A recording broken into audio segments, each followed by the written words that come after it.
J'ai entendu dire, nous dit Patrice, qu'une loi prévoyait de supprimer le dépôt de garantie qu'on donne aux bailleurs et qu'il était question de le verser à un organisme indépendant. Qu'en est-il? Et si c'est vrai, ce serait pour quand? Fin d'année ou 2020?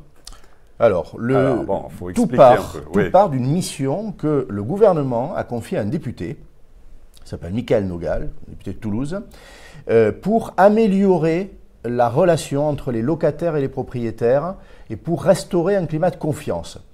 Est-ce qu'on l'a aujourd'hui, ce climat de confiance? Ben, pas toujours. Vous évoquez la question de dépôt de garantie. Le dépôt de garantie, c'est quelque chose que le locataire verse quand il entre dans les lieux et qui vient garantir le propriétaire pour le cas où il y aurait des dégradations, pas volontaires, hein, mais des dégradations, parce que c'est comme ça, on peut casser un élément, bon, en dehors de l'usure. Ouais. Et le propriétaire dit, mais moi je vais conserver une partie parce que je dois faire des travaux. C'est ça le dépôt de garantie. Et c'est un litige énorme, puisqu'on dit que 65% des litiges entre propriétaires... La cause majeure des litiges, ouais. Avec des propriétaires qui ne le rendent pas, qui mettent trop de temps, qui le rendent amputé d'une partie, ils ne démontrent pas pourquoi, etc. Bon.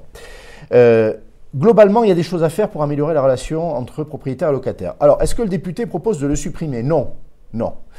Il propose simplement que, s'agissant des propriétaires qui gèrent eux-mêmes, ils soient déposés dans un organisme qui serait une banque spécialisée en quelque sorte. Hein. Indépendant ou quelle gouvernance il y aurait? Alors, il imagine d'abord des organismes sur le territoire qui seraient privés, je m'empresse de le dire.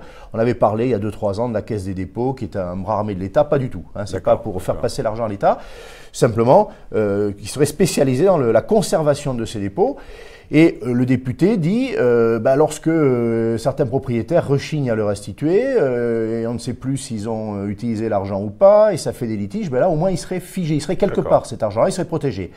Alors pour les professionnels qui gèrent, ce serait le même régime. Aujourd'hui, les professionnels n'ont pas envie, ils font valoir que eux, quand ils détiennent le dépôt de garantie, il est protégé par une garantie financière, par une assurance.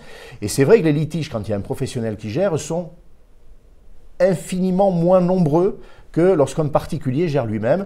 Donc, il y aura toujours un dépôt de garantie. Est-ce qu'il faudra le déposer quelque part lorsque on est géré directement par son propriétaire? Ça, c'est possible. C'est une proposition quand la loi ne serait pas votée, si cette proposition de loi arrive à son terme, avant la mi-2020. Voilà, donc un changement de régime en 2021, si c'était le cas. Bon, à suivre, et puis il faudrait voir aussi sur la grille de vétusté. Hein. Je pense que c'est lié, c'est très important. Alors le rapport propose qu'il y ait enfin une grille de vétusté, c'est-à-dire qu'on ne discute plus à l'infini pour savoir si on a usé la moquette ou si on l'a dégradée. Voilà.